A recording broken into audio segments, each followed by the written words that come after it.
Sultan Raden Abdul Fattah Al-Akbar Sayyidin Panutagama adalah putra dari Subandji dan Prabu Brawijaya V, Raja Kerajaan Majapahit yang berkuasa antara 1474 hingga 1498.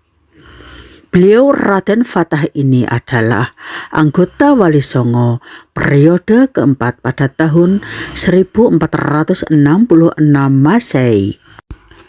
Raja pertama Kerajaan Demak Bintoro serta cucu dari Syekh Bentong dengan Siu Deyu. Setelah Raden Fattah wafat, beliau digantikan oleh putranya Raden Patiunus atau Pangeran Sabranglor. Dan setelah Pangeran Sabranglor atau Raden Patiunus meninggal dunia, digantikan oleh Sultan Trenggono atau Raden Trenggono. Permaisuri dari Sultan Raden Fattah Al-Akbar Sayyidin Panutagama adalah Dewi Murtasimah. Dewi Murtasimah diangkat menjadi permaisuri ketika Raden Fattah menjadi Sultan Demak. Dan Dewi Murtasimah ini adalah putri bungsunya Sunan Ampel.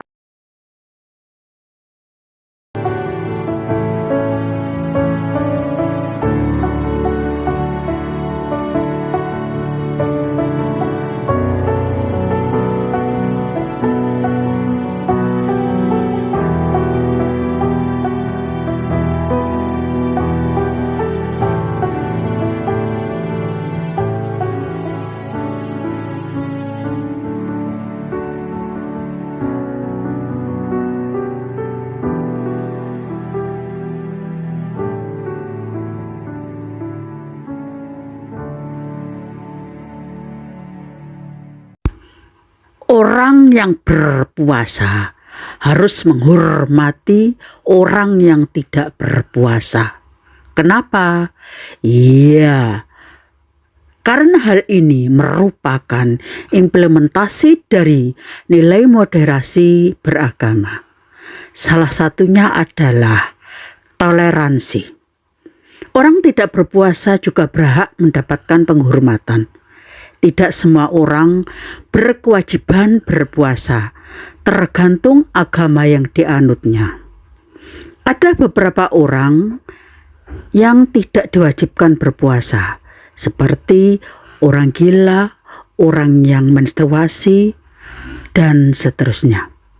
Orang yang berpuasa juga harus bisa menghargai hak orang yang tidak berpuasa.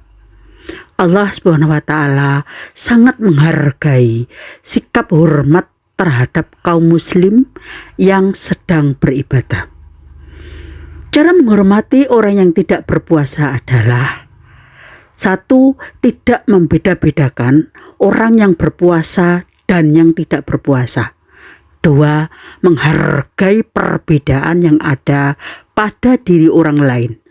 3. Tidak merasa yang paling baik. 4.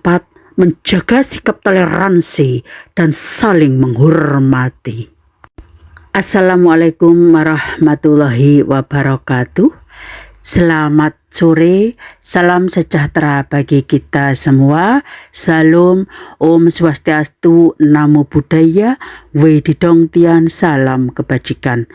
Bapak Ibu, setelah dari situs Kolam Wudhu Masjid Agung Demak, saya pindah lokasi ke tempat di mana Raden Fattah atau Sultan Raden Abdul Fattah Al-Akbar Sayyidin Panutagama beserta Dewi Murtasimah dan Raden Patiunus atau Pangeran Sabranglor diistirahatkan. Raden Fattah adalah anggota Wali Songo periode keempat Beliau juga pernah diangkat sebagai Adipati Demak Bintoro pada tahun 1462. Setelah itu, beliau menjadi raja pertama kerajaan Demak Bintoro dan yang mengangkatnya adalah Wali Songo yang kemudian Raden Fatah diberikan gelar Sultan Raden Abdul Fattah Al-Akbar Sayyidin Panutogomo. Di samping pusat pemerintahannya, Demak juga menjadi salah satu pusat penyebaran agama Islam yang berada di Pulau Jawa, dan tempat berkumpulnya para wali songo adalah di Masjid Agung Demak, Jawa Tengah. Raden Fatah menjadi pendiri sekaligus raja pertama kerajaan Demak yang berkuasa pada tahun 1478 hingga beliau wafat pada tahun 1518. Ayah Raden Fatah, Prabu Brawijaya V, adalah seorang raja kerajaan Majapahit yang berkuasa antara tahun 1474 hingga 1498. Sedangkan ibu Raden Fatah adalah Siu Banci, dan Siu Banci ini adalah putri dari Syekh Bentong dengan ibu Siu Deyo. Selama memerintah, Raden Fatah berhasil memperluas wilayah kerajaan Demak sekaligus menyebarkan agama Islam di tanah Jawa. Bagaimanakah kisahnya? Raden Fatah itu kok jadi anaknya Raden Majapahit? Iya, begini ceritanya. Diawali dari Raja Majapahit atau Brawijaya V jatuh cinta dengan kecantikan dan kesulehan Siu Banci.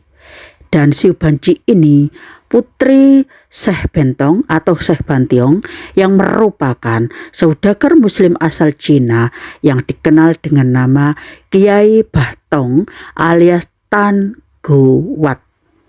Beliau merupakan putra Syekh Kuro, putra Syekh Yusuf Siddiq yang masih putranya Syekh Jamaluddin Akbar Al-Husain dengan istri Siu Deyo.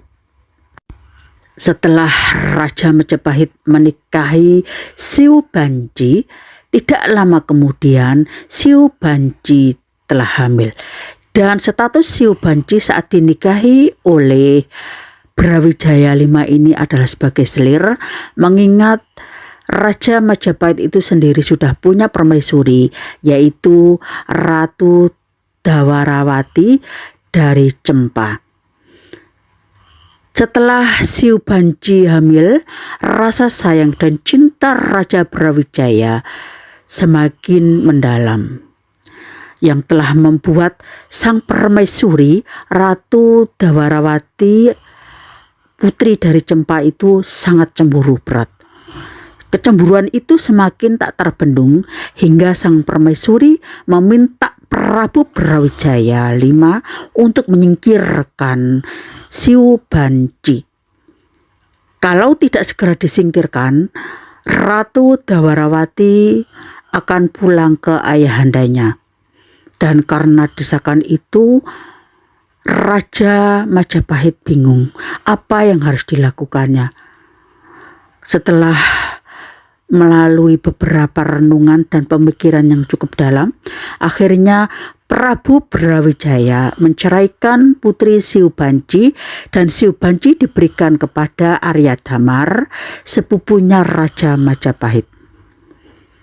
Arya Damar tidak pernah menyentuh Siu Banci, dan setelah Siu Banci melahirkan anaknya Raja Pahit tersebut, anak laki-laki yang sangat ganteng sekali, diberi nama Jinbun, yang kita kenal saat ini sebagai Raden Fatah. Dan barulah kemudian Arya Damar menikahi putri Siu Banci, dan dengan Arya Damar ini Siu Banci dikaruniai seorang putra yang bernama Raden Husain. Jadi Raden Husain dengan Raden Fatah ini adalah saudara satu ibu, beda ayah. Sejak masih kecil, Raden Fatah mendapat ajaran agama Islam dari Arya Damar. Setelah dewasa, Raden Fatah dan Raden Husein mantap untuk pergi ke Ampel Denta berguru kepada Said Rahmat atau Sunan Ampel. Keduanya direstui oleh Arya Damar untuk berguru kepada Sunan Ampel. Selama di Ampel Denta, Raden Fatah juga berguru bersama Raden Paku, putra Maulana Ishak yang kita kenal sebagai Sunan Giri.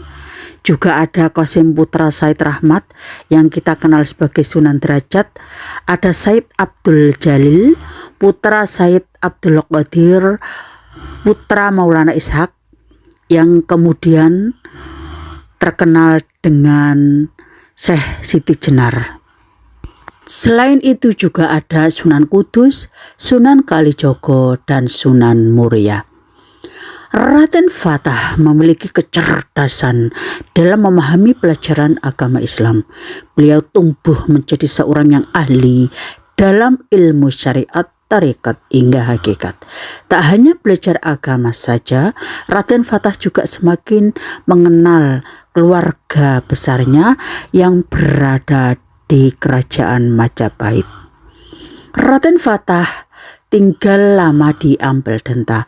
Kemudian Sunan Ampel menikahkan Raden Fatah dengan anak bungsunya yang bernama Sayyidah Murtasimah atau kita mengenal sebagai Dewi Murtasimah. Sedangkan Raden Husein meminta izin menghadap Raja Brawijaya. Dan dari pernikahan dengan Dewi Murtasimah, Raden Fatah memiliki 2 anak, yaitu Raden Patiunus dan Raden Trenggono. Ketika Raden Fatah meninggal dunia, beliau digantikan oleh Raden Patiunus untuk menjadi Sultan Demak kedua. Disusul adiknya Raden Trenggono yang menjadi Sultan Demak ketiga setelah kakaknya Raden Patiunus meninggal dunia dalam misi penyerangan Portugis di Malaka. Demikian sekilas tentang cerita dari Raden Fatah. Terima kasih masih setia di channel kami, channel yang hadir untuk menghibur, mengedukasi, menginformasikan, menginspirasi, dan memotivasi Anda. Wassalamualaikum warahmatullahi wabarakatuh.